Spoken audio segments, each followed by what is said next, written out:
Hi guys! Welcome to another vlog. Kasama ko ngayon dito si Beba. Ayan. At saka si Pedro. Yun. Kawin naman dyan, Pedro. Hello po! AKA Peter. Sila ang aking mga barkada nung college. Ayan. So, umuwi ng Pilipinas itong si Madam. Madam Kajo. Ito naman ang poro. Naka-shades mo. Matutulog kasi ako dahil wala kaming tulog. Kasi biglaan lang din to halos yung plano natin. So, gusto doon nila mag-beach. So, ayun. Wala kasi kaming pang-bora.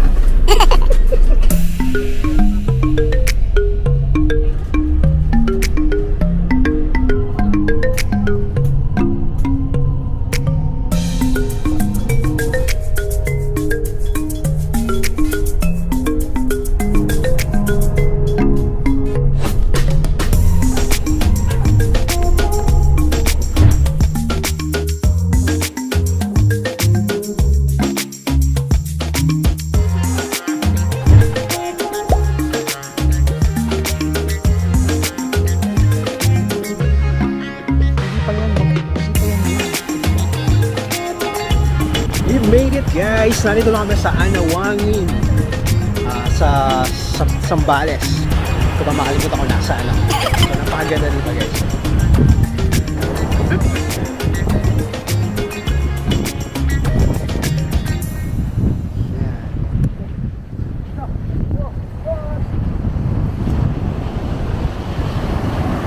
Laki ng alo.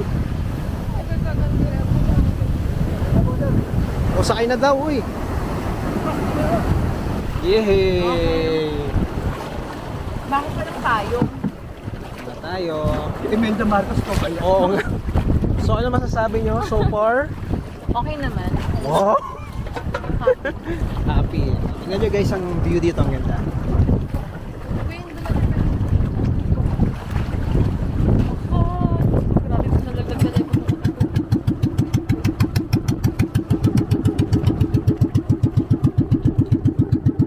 Okay, so papunta na tayo sa may Anawangin Cove guys. Anawangin Cove, dun siya sa likod ng bundok. So parang iikot kami doon.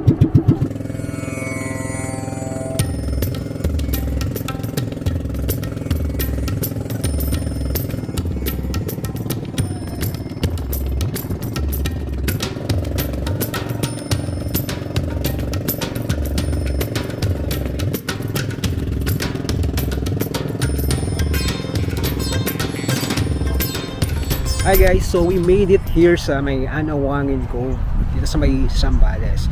Kaya lang, ang dami ng pagbabago guys nung last time na pumunta ako dito. Kasi dati medyo open lang yun doon, yung sa may beach area. Walang mga harang-harang doon. Ngayon meron na. Tapos ang dami ng cottages doon, ang daming cottage. So, tapos dito sa area na kung saan nagka-camp, yung parang campsite, camping site, medyo tingnan nyo naman din yan. Tingnan nyo guys, ang daming kalat. So, di ba? Oh. So, syempre nagbabayad ka ng environmental fee at kung ano-ano, tapos ganyang kakalat. Oh. Maganda sana, di ba? Kaya lang kung hindi sana, ewan ko, sino ba dapat natin sisihin dito eh? Yung mga nagka-camping ba o yung mga dapat nagme-maintain dito? Di ba?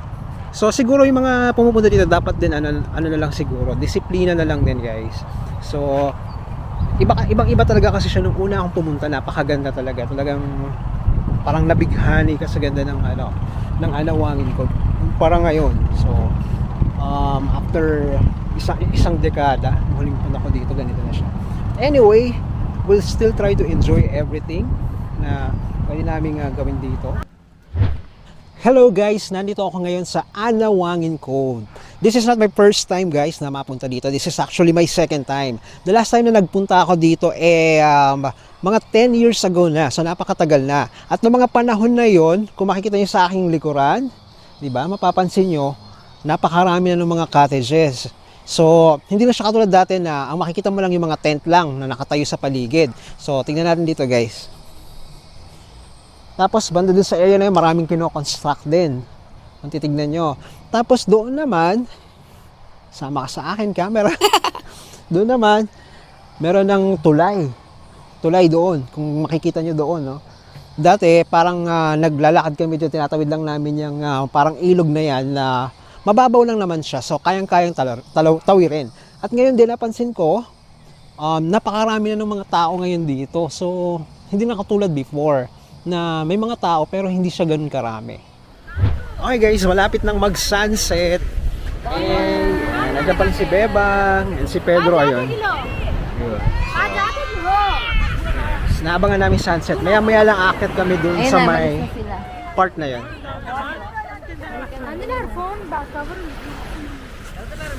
Anong gagawin natin dyan? Picture mo kung katulad ng mga pictures nila.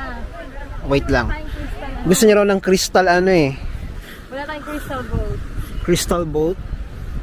Okay na. So ayusin mo ha.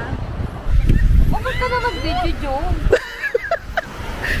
O ayan o, dyan muna natin.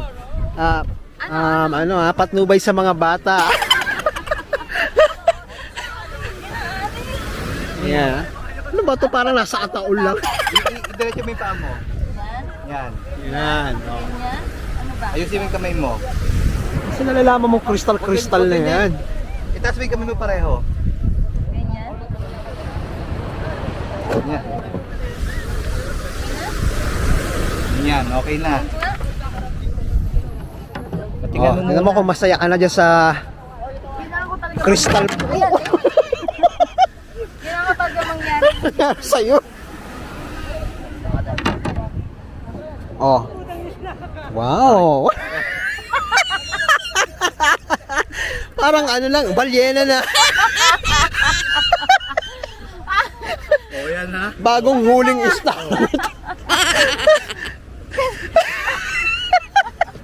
Sa kapag na nga lang pa. Sabi ko sa'yo kasi dito, tinuturuan kita lang maganda eh. Paano ba kasi? Basta ako kukuha. Sige, hawakan mo to. Ganon. Ganyan? Nagdi-disgrasya ng picture. Cameraman sa'yo. Yan. Yan.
Kamusta naman ang mga senior citizen?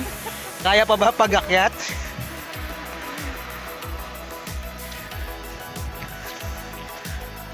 Iwanan na tayo ng sunset.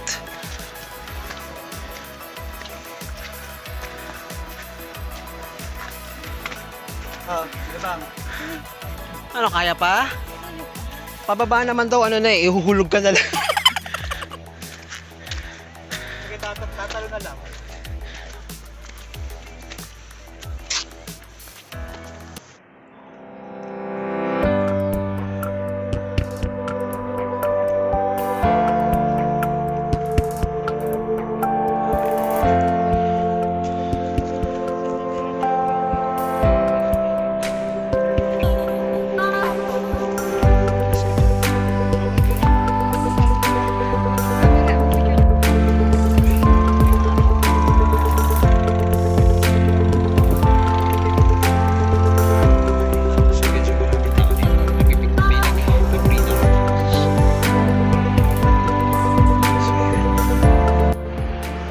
Ayan, kita nyo naman guys kung gaano kaganda yung anawangin dito sa may tuktok ng bundok.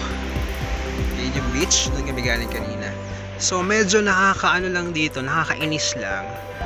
Alam niyo kung ano, hindi yung view kundi yung mga basura. Yan. Yan yung mga hindi nyo nakikita guys sa picture. Diba? Yung mga bumibisita dito kulang sa disiplina din kasi kung minsan oh. Diba? Sayang naman yung ganda nung kapaligiran natin kung tambak ng basura din. So sana maging responsible din yung mga bumibisita dito. Tama ba? Tama ba? Tama.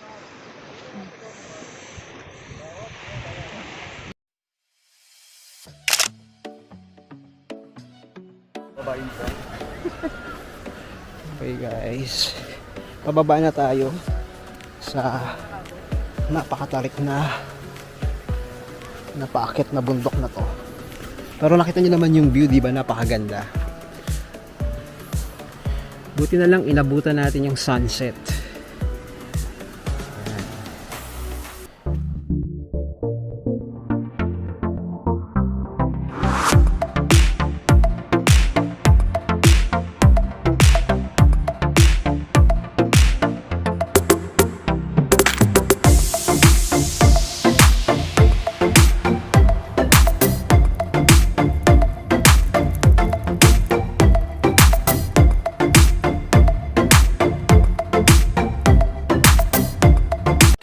Thousand years later.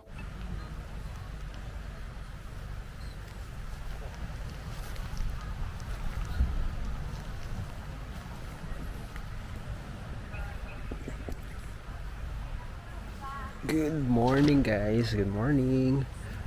Okay. Another day dito sa may Anawangin Cove. So kagabi, medyo hindi kami masyadong nakatulog, or should I say putol-putol yung tulog kasi medyo malakas yung hangin. So hindi naman namin alam kung saan gagaling yun. So hindi naman umuulan or something, basta hangin lang siya. So yun, so pabugso-bugso. Kaya may ilang tent dito na natumba dahil sa lakas ng hangin. Tulad na, no? Yun. Gusto magkape na. Okay, so ito yung amin. Ayan. Good morning, Peter and Bebang. Kape. Diba? Parang disaster yung dinaanan ng ano natin, no? Sa lakas ng hangin kagabi, no? Oo nga, natumba nga eh. Ang dami kong nagpulot na ako kaninang madaling araw. Daming mga tinangay-tangay na mga ano. Hindi ko alam kung yung panty mo saka yung ano mo nandiyan. Dinadampot na ako ng dinadampot lang yung mga... Ay baka mamaya, panty na nung kabilang tent yung dampot mo ha. So ayun, tsaka kami nag-bonfire kagabi. Hindi ko na ano, ay may video naman ako. Kita ko na lang din sa inyo guys. So ayan, dyan kami. Nangaso kahapon si Peter maghapon. Kanina lang. At kanina din ulit, ayan. Nangaso lang din ako kanina. Sabi ko nyo, Cub-Scout ako eh. Ayan, dito kami nagpapakulo ng tubig, ayan. Kumukulo na siya actually. High-tech. Diba? Napaka-high-tech ng aming pinagpapakuluan ng tubig. Nagsaing na rin kami kagabi, ayan. Ayan. Saing na. Kakain na tayo? Okay tayo kanin. Oo, sige. Mag-iihi lang ako. Dito na lang ako maghihilang. Sige. Kasi sayang yung tubig. Aalis na tayo. Oh, okay, so nasa vlog natin lahat yan. Pinagsasabi mo, pati pag-ihi mo at Medyo ka na gumihi.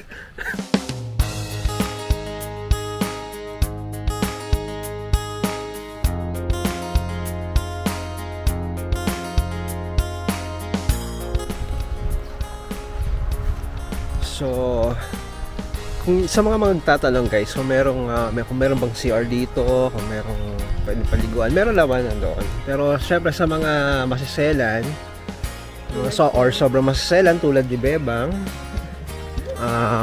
syempre medyo hindi, parang common CR lang kasi siya. So maraming gumagamit din ng mga ibang nagkakap. So kung maselan ka or parang sobrang selan, so baka hindi pwede sa'yo dito.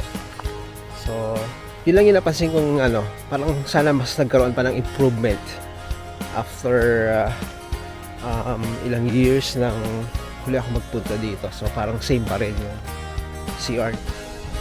Overall, maganda pa rin naman yung experience dito sa Anawangin Cove, guys. Kaya lang nga, minus lang yung mga nabanggit ko na bagay, like yung mga basura, and then yung mga dumami, yung mga parang mga cottages. May mga cottage dito dumami. So yun, isa yung mga hindi masyadong maganda yung dating improvement na. But all in all naman, masaya pa rin naman. So mai-enjoy nyo pa rin talaga yung pagpunta nyo dito.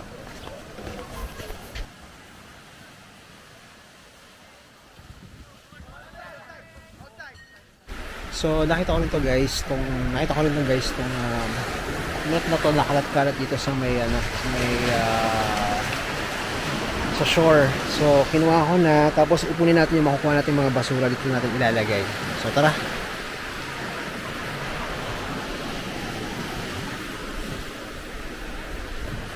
Yan. Diba? Mga gumagamit yan. Ito pa oh. Diba? Actually marami guys, ayan oh. Ito pa dito oh. So naman nagyoyosi. Kadiri ka, yosi kadiri.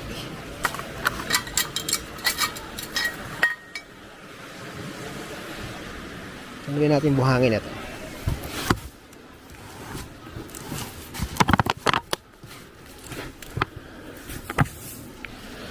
Wait. Tanggalin lang natin naman yan na buhangin bago natin isang mga baso.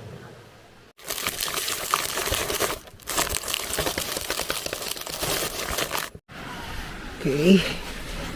So yan, medyo natagalan tayo sa pagtanggal ng buhangin.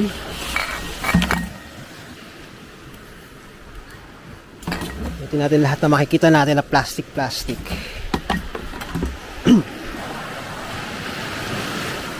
Yan o.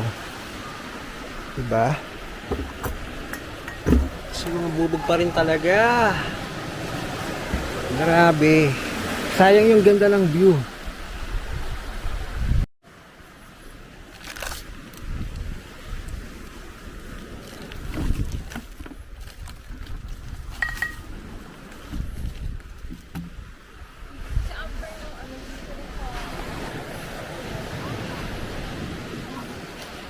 Ito yung maganda sa Anawangin guys, yung river na nakita niyo doon na binidyohan ko kanina. Dito yan dumadaan actually. Papunta rin siya sa sa campsite. Una-una ako sa to ha. Yun. So, papunta siya dyan sa dagat. So, ayan. Tatawid tayo. Yeah! Lamig ng tubig oh. Sarap.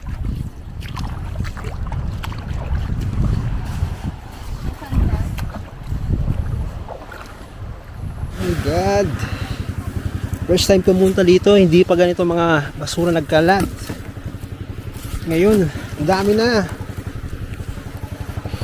Napaka-undiscipline ng ibang tao.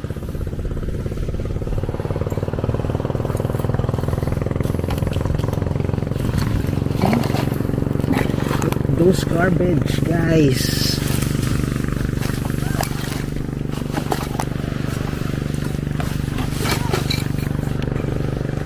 Oh, diba?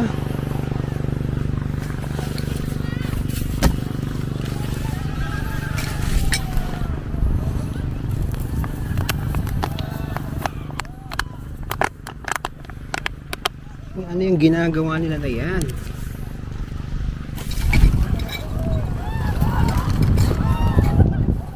Oh, ito pa, oh. God.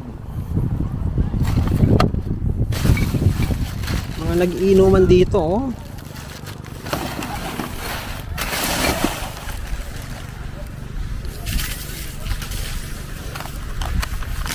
So ganyang karaming basura dito guys. Sayang talaga yung ganda nitong Anawangin oh. Kung ganyan naman na tinatapon ng basura. So let's just hang it. Yan, ihang lang natin siya dyan para yung mga basura nila dyan nila itatapon. Diba? Itong bundok ito yung parang New Zealand. Kasi maganda yung ano ng damo. Kaya lang yun nga, nasunog na yung New Zealand ang dating. Mm-hmm. And dito, Hawaii. Yan, Hawaii ang ano. Ang Hawaii Guam ang ano niya. Ang ganda. So, ngayong umaga ng Tuesday, medyo okay lang naman, hindi naman sobrang daming tao. Pero ayan, makikita nyo dyan. Yung mga bagong dating na bangka. So, yun.